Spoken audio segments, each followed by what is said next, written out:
Magandang araw sa inyong lahat, mga giliw naming tagapakinig.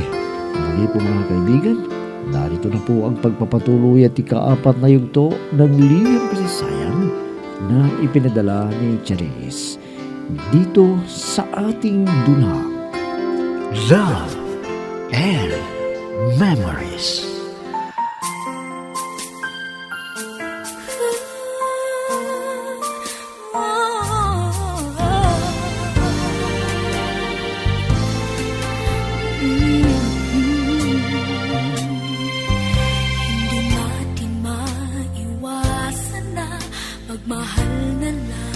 Sinabi sa akin ni Randy ang kanyang problema na may gustong maging manugang ang kanyang ina.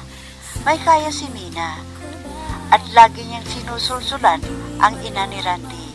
Kaya pumayag ang inay niya sa kasunduan nilang dalawa ni Mina na maging maginhawa ang buhay nila.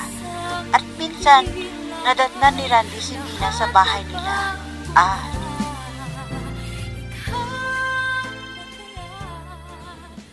Bakit nandito ka sa bahay namin?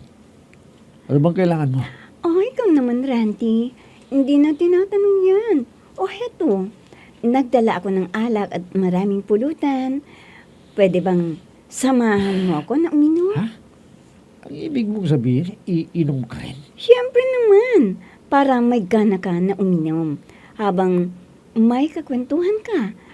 Para na ring selebrasyon natin. Dahil sa susunod na linggo, ay mamamanhi ka na kayo ng inay mo sa amin. Ano? Pero Mina, bakit itutuloy mo pa? Alam mo naman na may iba akong mahal. Kaya hindi ka rin magiging masaya sa buhay mo. Hindi na importante yan sa akin, Randy. Basta pagkasalan mo lang ako ay walang problema. Basta ikaw ang kasama ko habang buhay. Nasisiraan ka naman ng bait. Pinipilit mong sarili mo. Dahil ang daming lalaki naman dyan ang pwede kanilang mahalin. Huwag lang ako. Ikaw ang tinitibok ng puso ko, Randy. Kaya kahit ang sabihin mo, ay mahal na mahal kita. O sige na, umpisa na natin ang uminom. Ang sarap ng mga pulutan, no? At may imported na alak. Pumili ka kung anong gusto mo. Kuan, sige na nga. At pagkatapos natin uminom, umuwi ka na. Para hindi ka pintasan ng mga tao. Ikaw pa yung babaeng dumayo dito sa bahay ng lalaki. Sige na. Lagyan mo na yung mga baso para maaga na matapos. Sige na nga. Teka. Ayan. Para sa'yo. Kailangan na malasing kita, Randy. Tapos, magagawa natin ang may ipadama sa isa't isa. Ang ligaya na inaasahan ko sa'yo, Randy. Kumanda ka. I'll be with you for the rest of my life. From the bottom of my heart I will. I'll always be with you.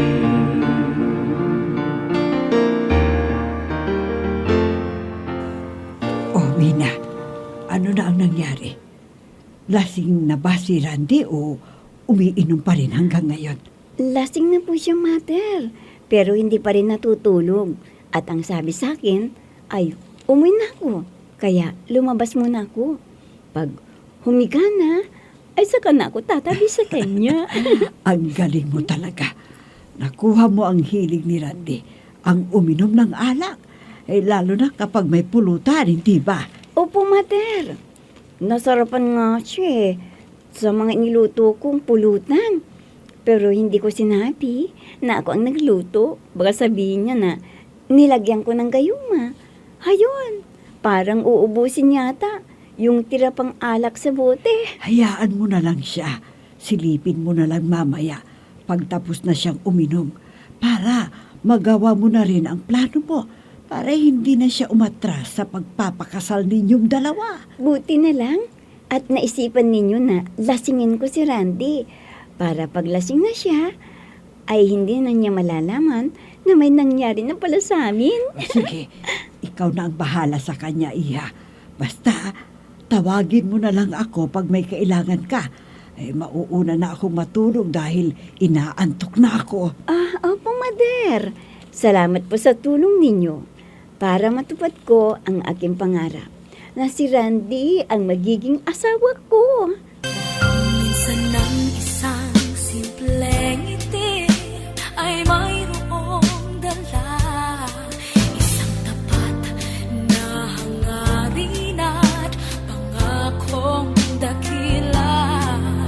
Hindi man ito pinapansin, minsa'y Ano ba naman si Randy? Sinabi niya sa akin na pupunta rito sa bahay. Iinom daw kaming dalawa. Pero anong oras na? Hindi pa siya dumarating. Ano kayang nangyari sa taong yun? Nakakainis talaga. Kung wala lang sakit ang ina niya, ako na ang gumawa ng paraan para akong pakasalan ni Randy. Pero ayoko naman nasisihin ako ni Randy dahil ayaw kong magalit siya sa akin. At alam ko naman na may iba siyang minamahal. Kaya ayaw kong ipagpilitan naman ang sarili ko sa kanya. Baka may nakalaan para sa akin. Maghihintay na lang ako kung kailan darating. Sana dumating na kaagad ang BF ko. Kung sino man ang magiging kapalaran ko para naman maging masaya rin ang buhay ko. I'll be with you for the rest of my life. From the bottom of my heart I will. I'll always be with you.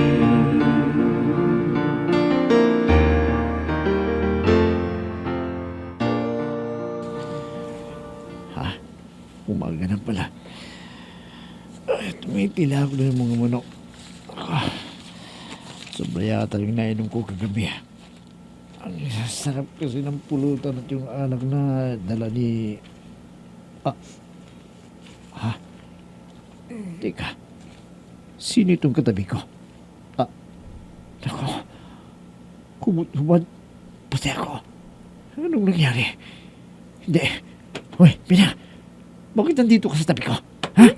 Bakit? Bakit mo ako tatanungin? Nandun na ako sa labas.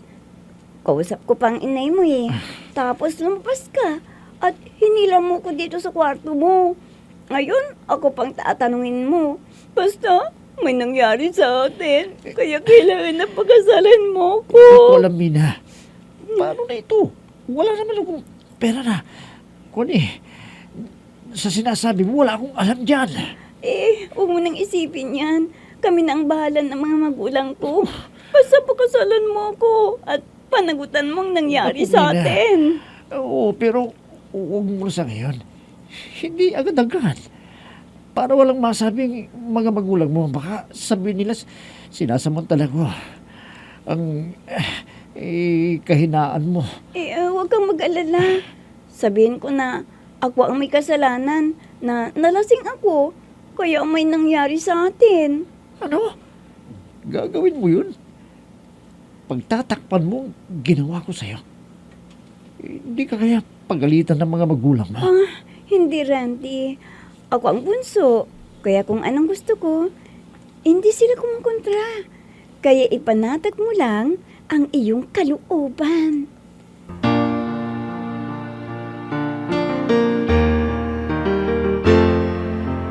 I'm so blessed I have you, 'cause you gave the world to me. You're my inspiration, the perfect one in my life forever. You make my life complete. Randy, Mina, lumabas kayo dyan sa kwarto. Nandito ang mga magulang ni Mina. Ha? Opo, Inay, lalabas na kami.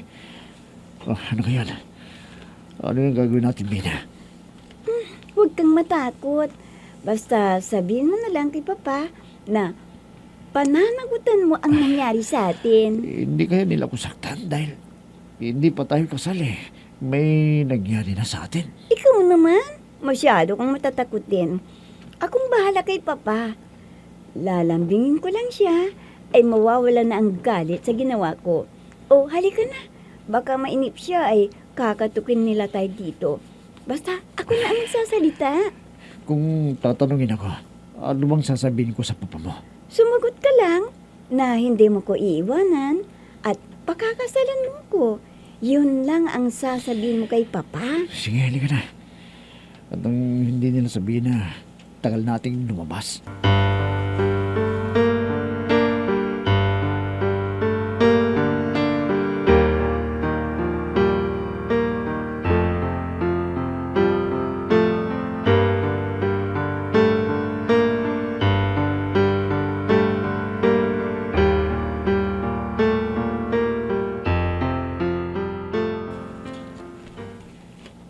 Oh, inay, may sasabihin ba kayo sa akin? Ano ba yun?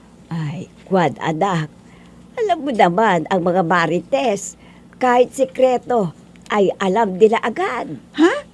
Tungkol saan ba ang chismis na yan, inay? Ah, alam mo ba, kagabi raw, nakita nila si Mina na may dala ng alak at pulutan.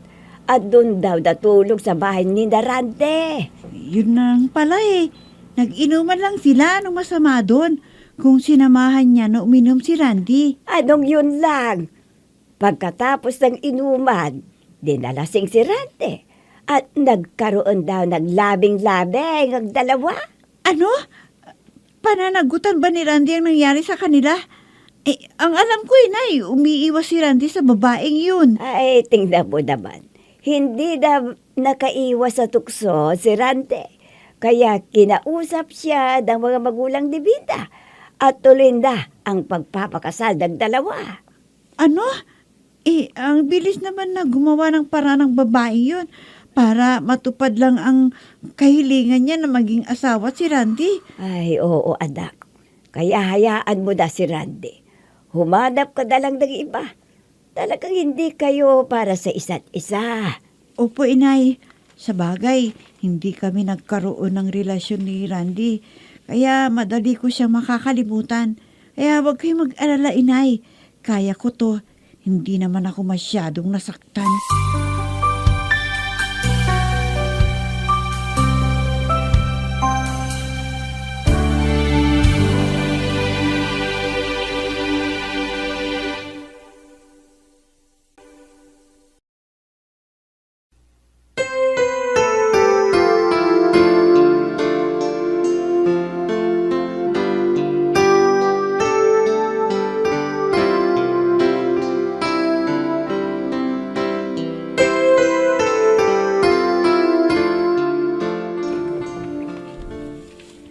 Papa, pupunta po ako sa Maynila para matapos ko na yung nilalakad kong mga papeles na kailangan ko para sa aking pag-abroad. Abay, kaya pala lagi kang bumibiyahe pero bakit hindi mo naman pinaalam sa akin? Iya. Ngayon na palapit na ng umalis. Saka mo sasabihin sa akin ang pag-iibang bansa mo. Eh, ayoko kasing malaman ni Albert na mag-abroad ako. Kaya pakiusap, Papa. Huwag na ninyong ipaalam sa kanya para maiwasan ko siya. Dahil wala talaga akong pagmamahal sa kanya, Papa. Hindi ko gusto ang kanyang pag-ugali. Okay, ikaw ang bahala. Baka doon na sa abroad ay makakita ka ng hinahanap mong lalaki na makasama mo habang buhay. Opo, Papa. Alam naman ninyo, ang ginagawa niya ay magwalda siya ng pera na padala ng kanyang mamagulang. E paano kung wala na sila? Ano ang magiging kinabukasan ko sa kanya, Papa? Ako ang aasahan niya, nabubuhay sa kanya. Eh naku, Papa, maghihirap ako. Pero siya, maginhawang buhay niya. Tamad po siya, Papa eh. O sa bagay, may katwiran ka naman, iha. Hindi ko gaganda isipin. Basta alam ko may kaya sila sa buhay. Pero siya, hindi niya alam na mag-ipon. Winawaldas lang niya ang perang padala sa kanya. Oo nga po, Papa eh. Kaya nang tinawagan ako ni Uncle na magtrabaho sa malaking kumpanya na siya ang manager, ay pumayag na ako para makalayo ako kay Albert. At wala na po akong problema. Dahil makulit siya masyado, Papa. 1 linggo na lang ay magpa-flight na ako. Sige. Basta mag-ingat ka roon sa pupuntahan mo. At tatawagan mo ko lagi para alam ko naman kung ano yung kalagayan mo roon, ha? Opo, Papa. Huwag kayong mag-alala. Lagi naman po akong nananalangin sa ating poong may kapal para sa aking kaligtasan.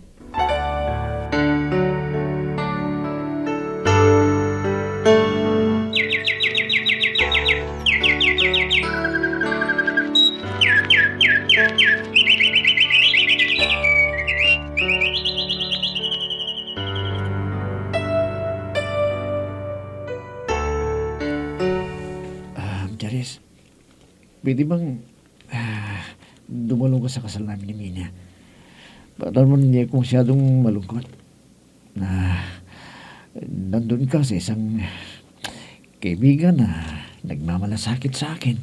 Oo naman, Randy. Talagang dadalo ako para makita ko naman ang araw ng kasal mo. Sana naman mapag-aralan mong mahalin ng babaeng yun dahil magiging asawa mo na yun eh. Hindi ko alam kung magagawa pa yun o mangyayari pa yun. Dahil lang talagang mahal ko. Ibang babae. Yung nasa abroad na. At hindi niya pala nobya. Yung nakita ko nakasama niya noon. Kundi naliligaw lang pala sa kanya. Naku, sayang naman. Anong malay mo? Pag tinuloy mo yun ng panliligaw sa kanya, naswertihan mo, di baka gusto ka rin. Ang iniisip ko lang kasi, baka bigo lang ako dahil alam mo na, mahirap lang buhay namin. Pero may kapalit naman, hindi ba? Si Mina, may kaya sa buhay.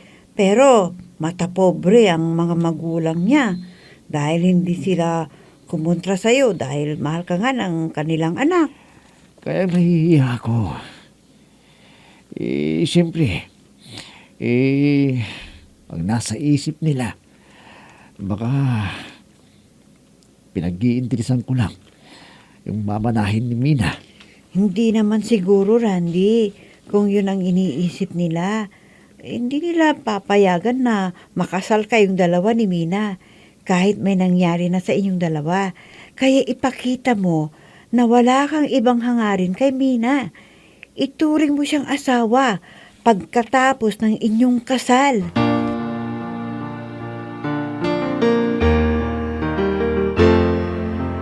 I'm so blessed I have you, 'cause you gave the world to me.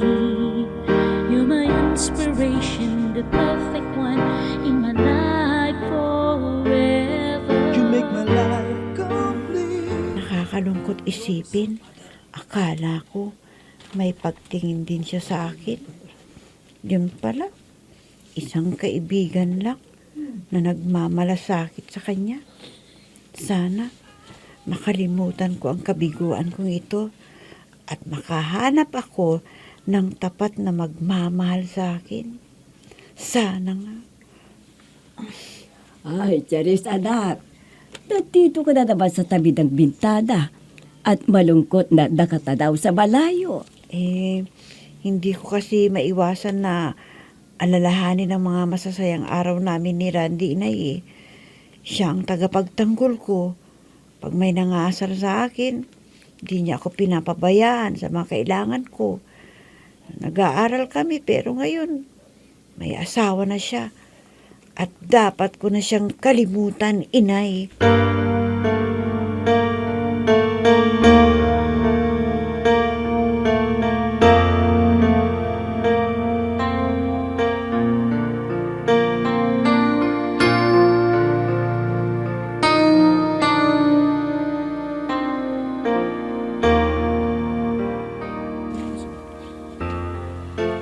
Senyor, magandang araw po sa inyo. Ganon din sa'yo, Albert. Abay, matagal na hindi ka nagpakita rito. Saan ka ba nanggaling? Kwan po, senyor. Ako ay naglibang sa ibang bansa. Alam naman ninyo, ako ay spoiled na anak. Siya nga pala, senyor. Asan po si Winnie? Nagtatrabaho na ba siya? Oo naman, Albert.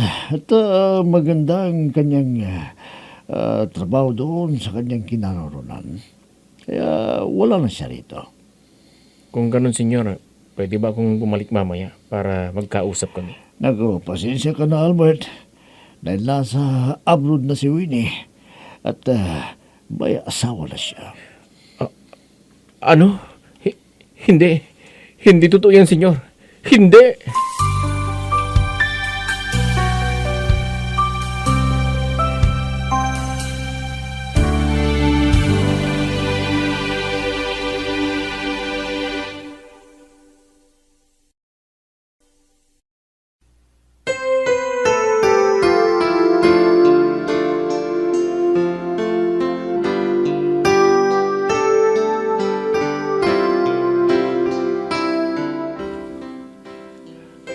Ano kaya ang gagawin ni Albert ngayong wala na siyang pag-asa? Kay Winnie, mga kaibigan, huwag ninyong kaligtaang subaybayan ang pagpapatuloy at ikalimang yugto ng liham kasaysayan na ipinadala ni Charis dito sa ating dula. Love and Memories. Mga nagbibigay buhay sa ating dula ay sina Mayra Abrihal Narnola, Susan Malikdem, Robert de Guzman, Yehuda Ismael, Eva Alcoriza, Jun Cabato, Ami Diaz, at si Oscar Ora. Technical supervision at musika ni Oscar Ora. Nilapatan ng tunog ni Robert de Guzman. Mula sa panulat at direksyon ni Ami Diaz. Love and Memories. Inihahandog sa inyo ng F3 Recording Studio para sa Pambansang Radyo ng Pilipinas, Bombo Radio Philippines.